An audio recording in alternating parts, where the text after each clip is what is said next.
तीसरा अध्याय। जगदम्बा के श्रीअंगों की कांति उदय काल के सहस्त्रों सूर्यों के समान है। वे लाल रंग की रेशमी साड़ी पहने हुए हैं। उनके गले में मुंड माला शोभा पा रही है। दोनों स्तनों पर रक्त चंदन का लेप लगा है। वे अपने कर कमलों में जप मालिका, विद्या और अभय तथा वर नामक मुद्राएं धारण किए हुए हैं। तीन नेत्रों से सुशोभित मुखारविंद की बड़ी शोभा हो रही है। उनके मस्तक पर चंद्रमा के साथ ही रतन में मुकुट बंधा है। वे कमल के आसन पर विराजमान हैं। ऐसी देवी को मैं भक्ति पूर्वक प्रणाम करती हूँ। ऋषि कहते हैं, दैत्यों की सेना को इस प्रकार तहस नहस होते देख महादैत्य सेनापति चिक्षुर क्रोध में भरकर अंबिका देवी से युद्ध करने के लिए आगे बढ़ा। वह असुर रणभूमि में देवी के ऊपर इस प्रकार बाणों की वर्षा करने लगा जैसे बादल मेरुगिरी के शिखर पर पानी की धार बरसा रहा हो। तब देवी ने अपने बाणों से उसके बाण समूह को अनायास ही काटकर उसके घोड़ों और सारथी को भी मार डाला।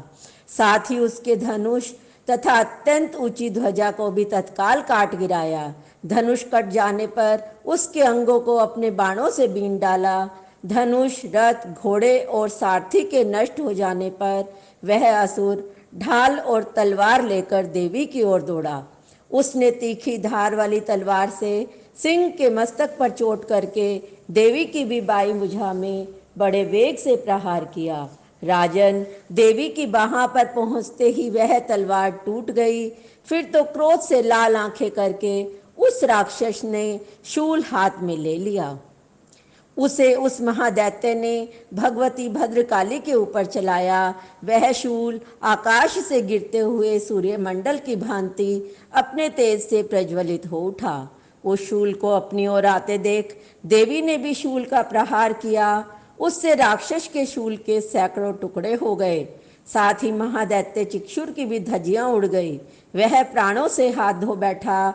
महिषासुर के सेनापति उस महापराक्रमी चिक्षुर के मारे जाने पर देवताओं को पीड़ा देने वाला चामर हाथी पर चढ़कर आया।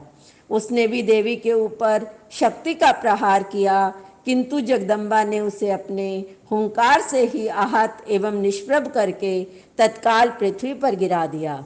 शक्ति टूटकर गिरी हुई देख चामर को बड़ा क्रोध हुआ। अब उसने शूल चलाया, किंतु देवी ने उसे भी अपने बाणों द्वारा काट डाला। इतने में ही देवी का सिंह उछलकर हाथी के मस्तक पर चढ़ बैठा। उस दैत्य के साथ बहुत जोर लगाकर बाहु युद्ध करने लगा। वे दोनों लड़ते लड़ते हाथी से पृथ्वी पर आ गए और अत्यंत क्रोध में भरकर एक दूसरे पर बड़े भयंकर प्रहार करते हुए लड़ने लगे। तदंतर सिंह बड़े वेग से आकाश की ओर उछला। उधर से गिरते समय उसने पंजों की मार से चामर का सिर धड़ से अलग कर दिया। इसी प्रकार उदग्र भी शीला और वृक्ष आदि की मार खाकर रणभूमि में देवी के हाथ से मारा गया। कराल भी दांतों, मुक्कों और थप्पड़ों की चोट से धराशायी हो गया। क्रोध में भरी हुई देवी ने गदा की चोट से उद्दत का कचूमर निकाल डाला। भिंदीपाल से बाष्कल को तथा बाणों से ताम्र और अंधक को मोट के घाट उतार दिया। तीन नेत्रों वाली परमेश्वरी ने त्रिशूल से उग्रास्य, उग्र वीर्य तथा माँ हनु नामक दैत्य को मार डाला। तलवार की चोट से विदाल के मस्तक को धड़ से काट गिराया। दुर्धर और दुर्मुख इन दोनों को भी अपने बाणों से यमलोक भेज दिया। इस प्रकार अपनी सेना का संहार होता देख महिषासुर ने भैंसे का रूप धारण करके देवी के गणों को त्रास देना आरंभ किया। किन्नी को थुथुन से मारकर, किन्नी के ऊपर खुरों का प्रहार करके, किन्नी किन्नी को पूंछ से चोट पहुंचाकर, कुछ को सींगों से विदीर्ण करके, कुछ गणों को वेग से, किन्हीं को सिंहनाद से, कुछ को चक्कर देकर और कितनों को निश्वास वायु के झोंके से धराशायी कर दिया।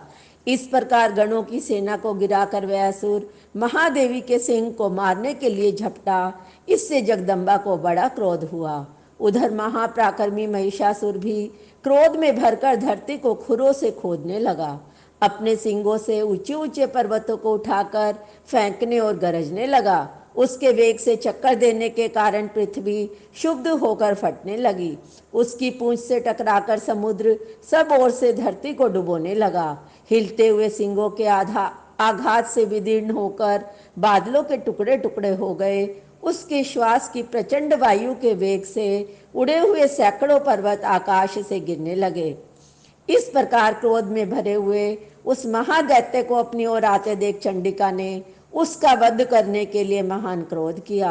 उन्होंने पाश फेंक कर उस महान असुर को बांध लिया।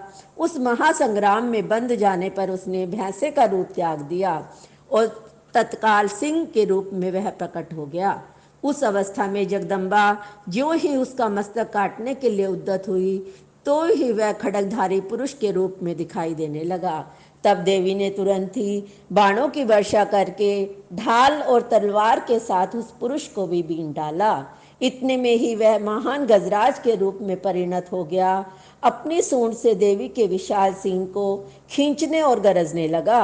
खींचते समय देवी ने तलवार से उसकी सूंड काट डाली। तब उस महादैत्य ने पुनः भैंसे का शरीर धारण कर लिया और पहले की ही भांति चराचर प्राणियों सहित तीनों लोकों को व्याकुल करने लगा। तब क्रोध में भरी हुई जगत माता चंडिका बारंबार उत्तम मधु का पान करने और लाल लाल आंखें करके हंसने लगी। उधर वह बल और पराक्रम के मद से उन्मत्त हुआ राक्षस गरजने लगा। अपने सिंगों से चंडी के ऊपर पर्वतों को फेंकने लगा। उस समय देवी अपने बाणों के समूह से उसके फेंके हुए पर्वतों को चूर्ण करते हुए बोली, रे मूर्ख, मैं जब तक मधु पीती हूँ तब तक तू क्षण भर के लिए खूब गरज ले। मेरे हाथ से यहीं तेरी मृत्यु हो जाने पर अब शीघ्र देवता भी गर्जन करेंगे। ऋषि कहते हैं, यूं कहकर वह देवी उछली और उस महादैत्य के ऊपर चढ़ गई। फिर अपने पैर से दबाकर उन्होंने शूल से उसके कंठ में आघात किया। उसके पैर से दबा होने पर भी महिषासुर अपने मुख से दूसरे रूप में बाहर होने लगा। अभी आधे शरीर से ही वह बाहर निकलने पाया था कि देवी ने अपने प्रभाव से उसे रोक दिया। आधा निकला होने पर भी वह महादैत्य देवी से युद्ध करने लगा। तब देवी ने बहुत बड़ी तलवार से उसका मस्तक काट गिराया। फिर तो हाहाकार करती हुई दैत्यों की सारी सेना भाग गई तथा संपूर्ण देवता अत्यंत प्रसन्न हो गए। देवताओं ने दिव्य महर्षियों के साथ दुर्गा देवी का स्तवन किया। गंधर्व राज गाने लगे, अप्सराएं नृत्य करने लगी। इस प्रकार श्री मार्कंडे पुराण में सावर्णिक मनवंतर की कथा के अंतर्गत देवी महात्म्य में महिषासुर वध नामक तीसरा अध्याय पूरा हुआ।